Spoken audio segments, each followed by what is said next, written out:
wabarakatuh.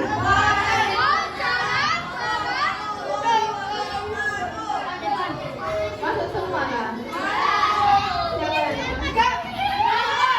Nama sama siapa?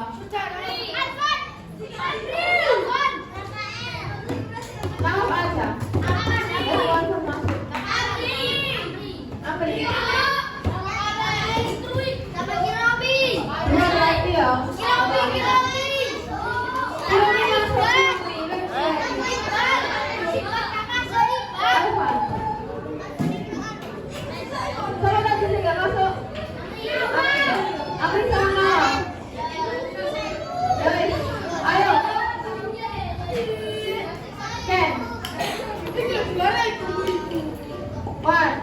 Kalian lo bisa lah, masa gak tahu lah, itu lo motor.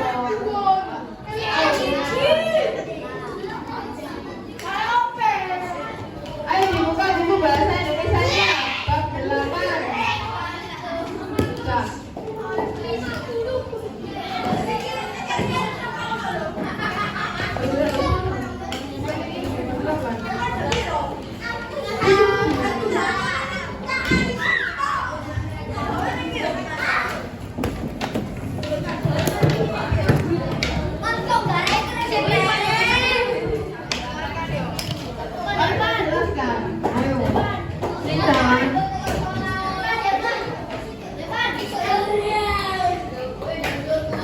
Udah dibuka tak? Bab 8 halaman 171 Rio bab 8 171.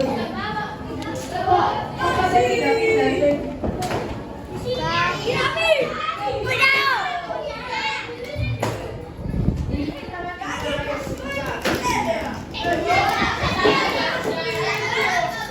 Halaman 171.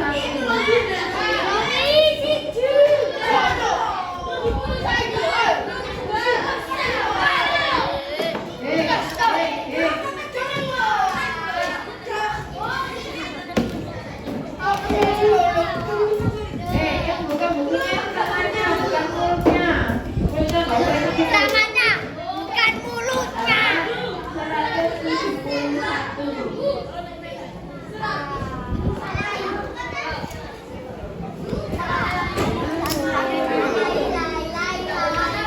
Tadi.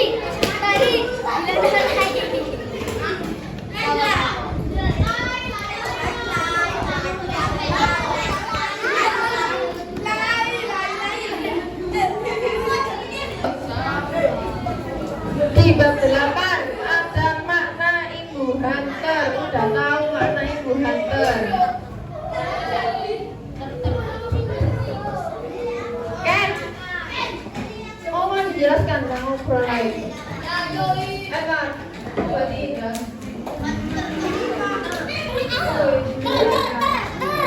Itu ada makna ibu hunter di halaman 176. Sama tadi.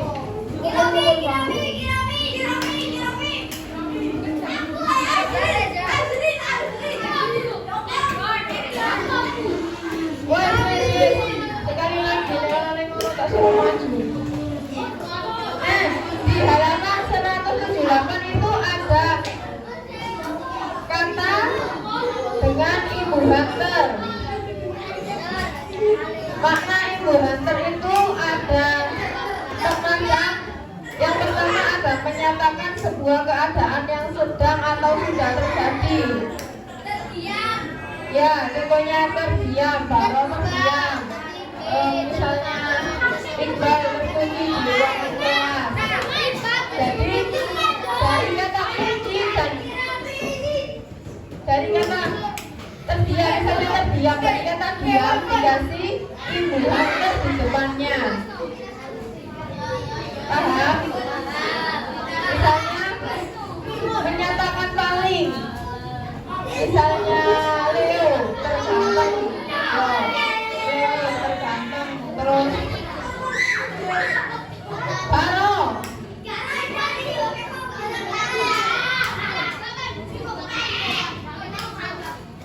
Kemudian ada yang menyatakan keadaan yang terjadi tiba-tiba. seperti ya terjatuh, tersungkur, tertawa, ya terkaget, terkejut, ya. Yang keempat ada menyatakan perbuatan yang tidak disengaja, seperti lupa, menjadi kata terlupa.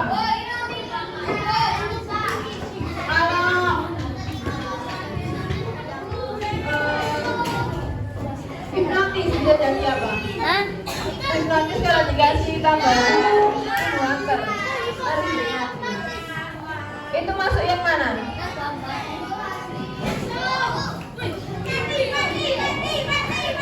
Dari yang ketiga itu masuk yang mana? Menyatakan sebuah keadaan yang sedang atau sudah terjadi, atau menyatakan paling keadaan yang terjadi tiba-tiba, atau menyatakan perbuatan yang tidak disengaja. Terhipnotis masuk yang mana?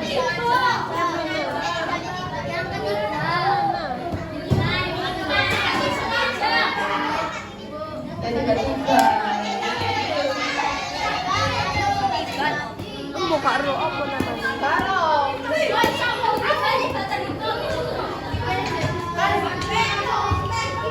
Oh, tidak disengaja. Oh, yang keempat, perbuatan yang tidak disengaja.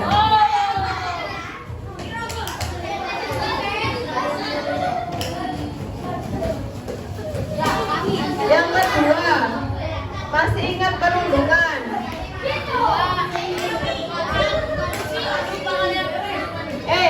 Ken, masih ingat?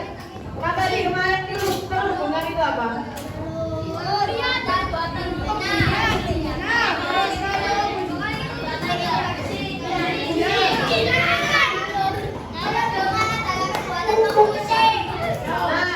Perbuatan mengusik, membuli, atau temannya. Jadi kita itu sesama temannya itu nggak boleh berantem, harus akur.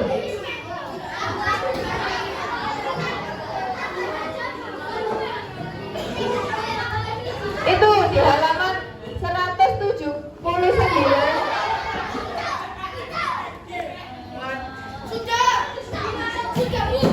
Di halaman 179 ada jenis-jenis dari perundungan. Ya, jadi perundungan itu ada 4.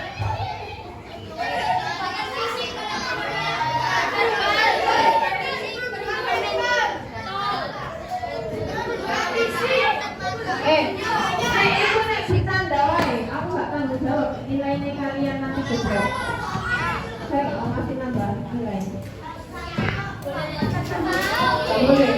Makanya dijelaskan nanti ulangan kali ini nggak boleh buka buku, dengarkan.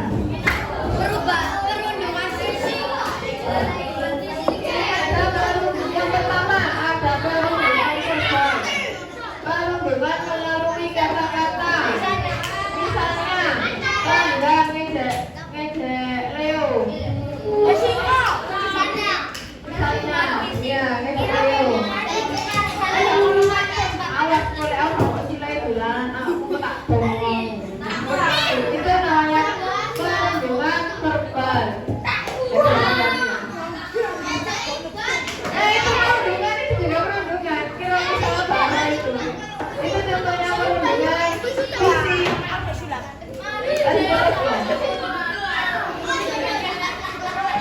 Nah, perundungan fisik itu contohnya kira mukul barang lagi.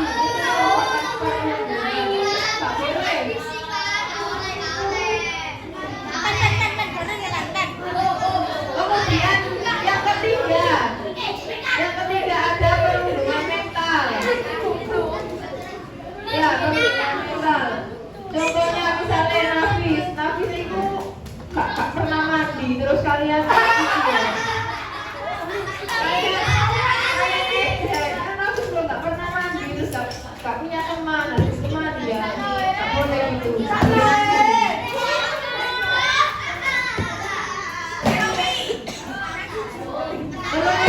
Yang keempat ada perundungan dunia maya. Yang Cari. Nah, di situ. Oh ya, ini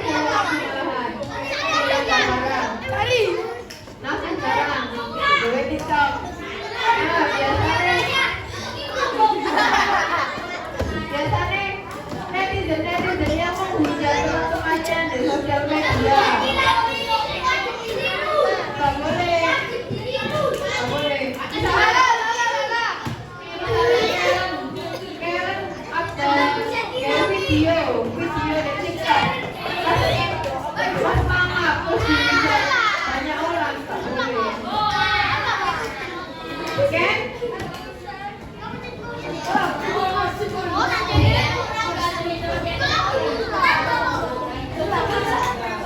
Kemudian ada selanjutnya masih ingat kalimat tanggapan dan saran. Nah, kemarin di evaluasi ternyata kalian belum bisa buat kalimat tanggapan kan? Masih belum paham sama kalimat tanggapan kan?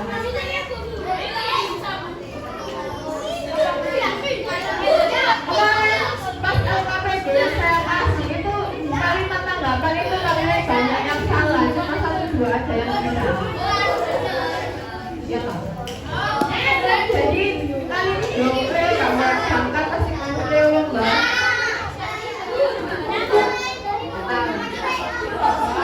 Jadi kalimat tanggapan itu reaksi apa yang dilihat, didengar atau dirasa.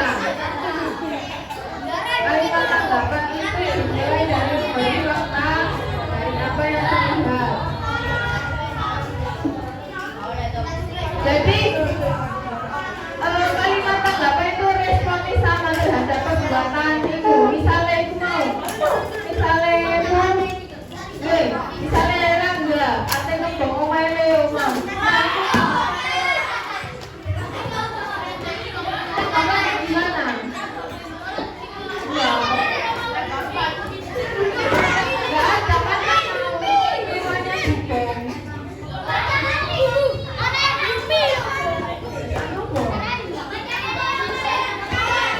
Nggak ada kan semuanya dibong.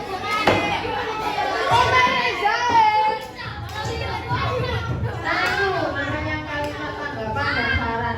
Bisa dilihat halaman 183. Itu ada contohnya. Halaman 183. Kalau kalimat tanggapan itu kan reaksi kita setelah melihat, mendengar atau merasakan apa yang mau dirasakan. Kemudian kalau kalimat saran itu pendapat kita atau anjuran bagaimana dia tidak. Yang terjadi lagi itu contohnya di halaman 183. Itu situasinya beberapa anak mengolok-olok Ega karena sepatu yang dipakainya berlubang.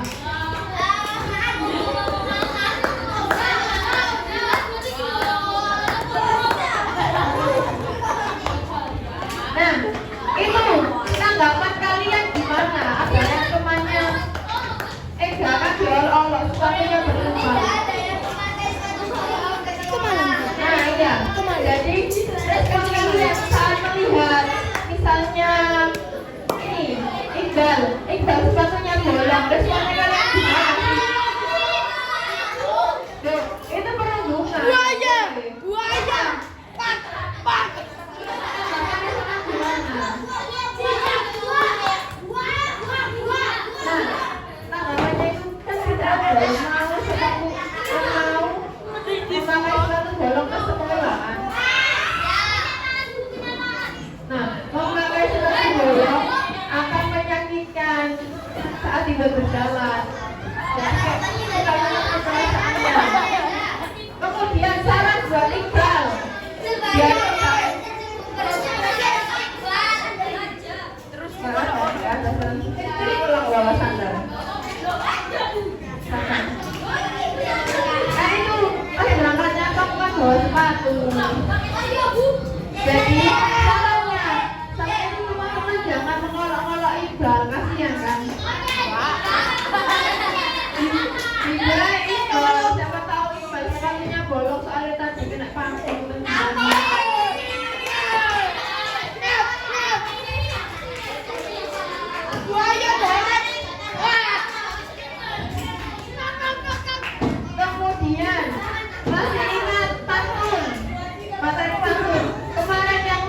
ambil itu di sini. Nah kan masih ingat kan?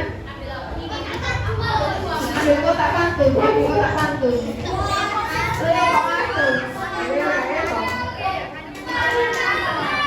Halaman 186. Di situ ada pantun.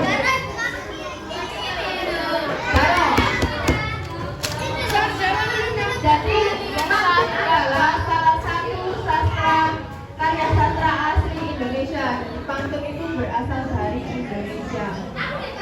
Pantun itu termasuk dalam puisi lama karena memiliki beberapa aturan terikat dalam penulisannya. Jadi pantun terdiri 4 baris. Baris pertama dan kedua merupakan sampiran.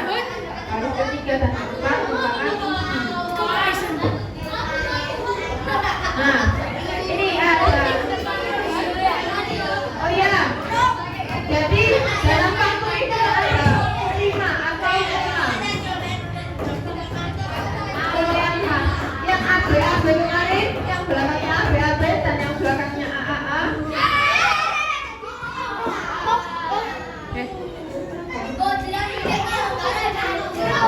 Nah, selain itu pantun juga kirami barong.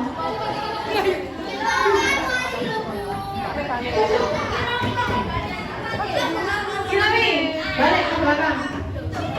Ya di sini, ayo.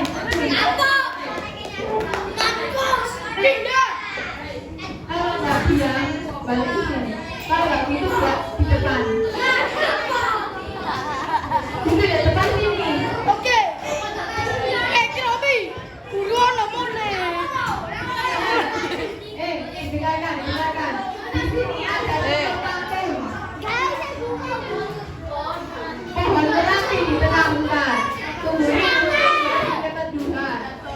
Setiap manusia punya kekurangan, jangan jadikan sebagai hinaan. Nah, itu ya, sajaknya AB atau sajak belakangnya A semua. Ya benar. Ya, masuk yang A yang belakangnya AA itu karena belakangnya diambil AN dan AN. Ya benar.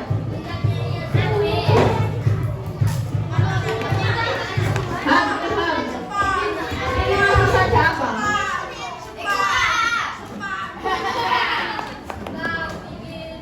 Kenzi. Aku dah.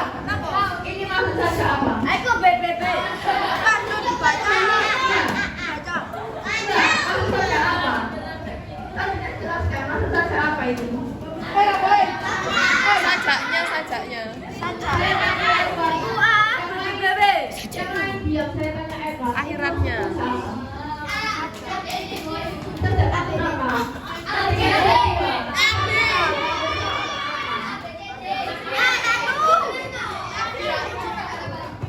Maksud saja apa? Kenzi. Maksud saja apa? Kenapa? Maksud saja A itu kenapa?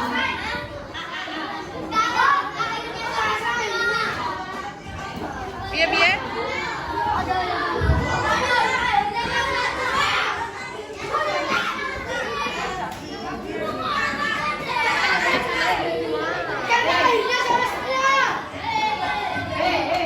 Dengarkan, diam. Syukron. Kemudian contoh yang kedua ada ikan berenang di lautan. Sekali ia menabrak batu. Barang siapa yang berlebihan, hendaknya ia suka membantu. Ini saja apa?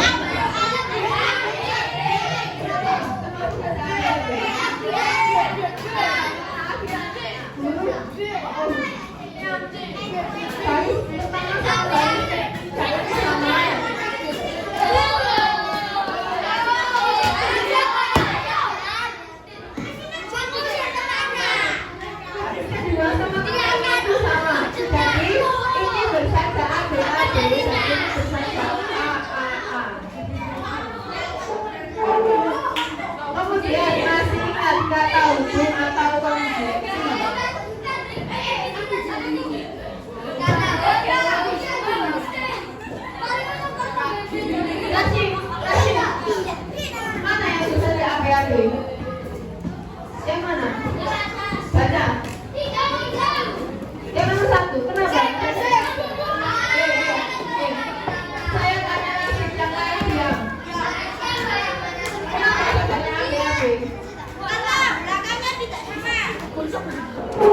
Kenapa hasilnya bisa AB-AB? Aslinya kami. Kalau belakangnya sama kenapa hasilnya AB-AB?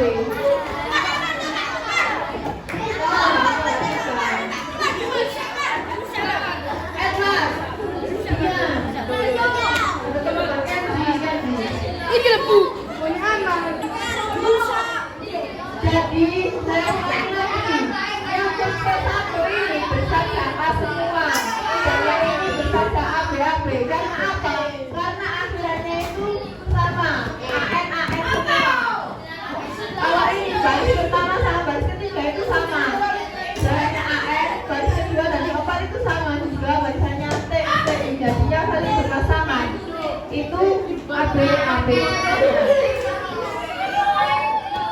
Kemudian ada kata hubung atau konjungsi di halaman 195, masih ingat? Halaman 195.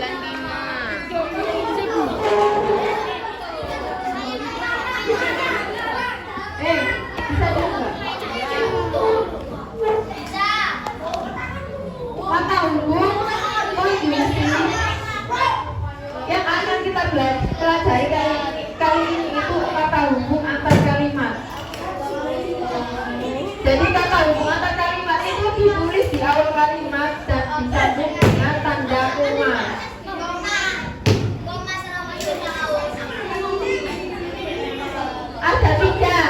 Ada tiga macam. Itu di halaman 195. Ya, kata hubung yang menyatakan kelanjutan peristiwa. Contohnya, ayo kalau dibaca yang keras. Ayo silakan. Yang kata hubung menyatakan kelanjutan peristiwa. Ketua kelas melerai perselisihan yang terjadi dari pihak yang mengajak penguasa untuk menyelesaikan masalah. Kami membuat papan petunjuk tentang mencegah perundungan, kemudian kami menempelnya di papan pengumuman. Nah, itu kata hubungnya yang mana?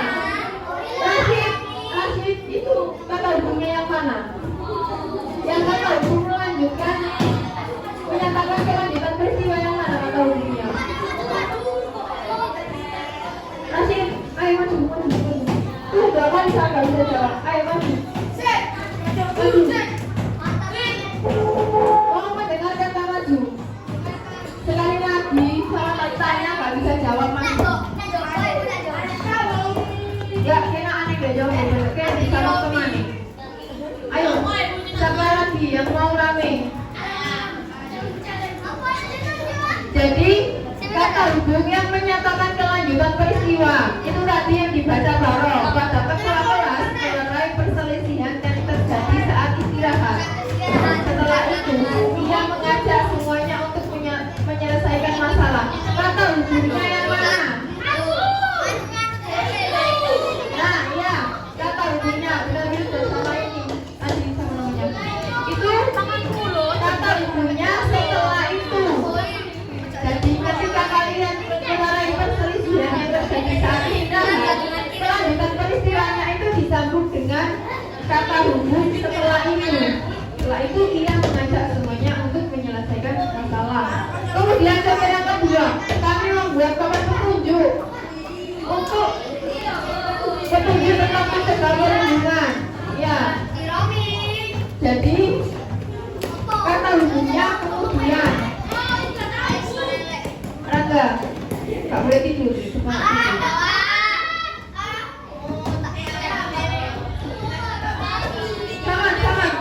Kata hubung yang akan membuat papan petunjuk itu yang mana? Ya, dari sini dia itu di halaman 195. Ayo yang mana?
Kemudian ada contoh yang kedua. Mereka melanggar peraturan. Oleh karena itu, berarti akibatnya mereka mendapat hukuman. Kemudian yang ketiga ada kata hidup yang menyatakan bertentangan atau berlawanan. Contohnya, guru sudah sering menasehatinya, namun ia sudah tidak berubah. Contohnya Rashid ini. Ayo, mana kata bicaranya? Kenapa gimana? Ya, jadi ibu sudah sering menasehatinya, dia sudah dinasehati, tapi menyatakan bertentangan dan berlawanan itu dalam kata hidup namun. Yang kedua, aku tidak sependapat dengan Kaila. Meskipun demikian, kami tetap berteman. Itu mana? Nah, benar. Yang ketahuan. Meskipun demikian.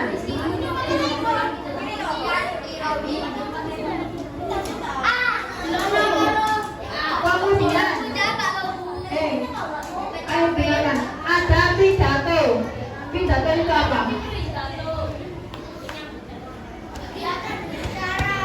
Ya.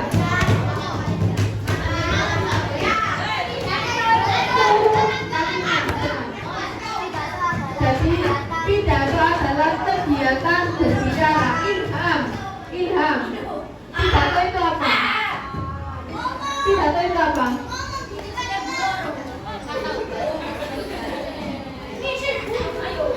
Jadi pidato adalah kegiatan berbicara untuk mengungkapkan pikiran di depan orang banyak.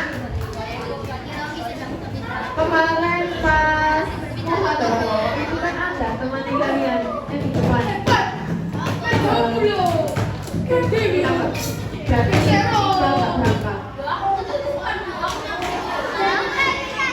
Pidato itu kita mengungkapkan pikiran. Pikiran kita apa yang menjadi topik itu kita ungkapkan di depan orang banyak. Jadi kita harus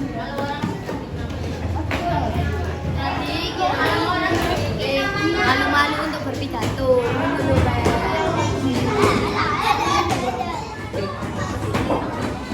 jadi agar pidato berjalan baik biar sama nggak malu kayak lupa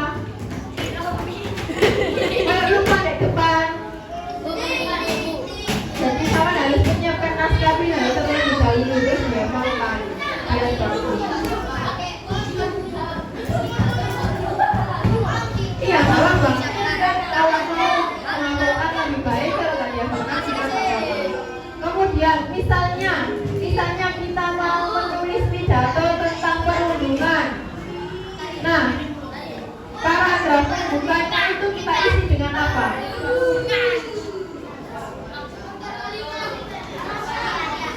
Nah, jadi maksud kita menyampaikan perundungan atau topiknya, topik pidatonya. Kita kan mau menyampaikan perundungan. Nah, itu yang kita tulis di paragraf pembuka.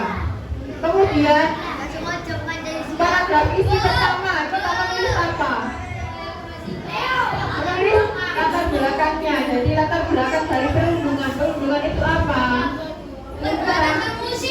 Ya, kita tulis di paragraf isi pada pidato isi pertama. Kemudian paragraf isi yang kedua itu kita tulis tentang sebab perundungan. Jadi apa sih penyebab perundungan itu kita tulis di paragraf isi yang kedua. Kemudian yang paragraf isi yang ketiga kita isi dengan akibat perundungan. Nah, akibatnya kalau kita membuat perundungan itu akibatnya apa semua depannya itu kita tulis di paragraf isi yang ketiga. Kemudian paragraf isi yang keempat atau yang terakhir itu kita mengajak teman-teman yang audien kita atau yang depan kita yang akan kita bacakan tentang pidato itu, kita mengajak mereka untuk menghentikan perundungan. Dari sini ada yang masih belum dipahami? Yang mana? Sudah semua? Oke, siap ulangan.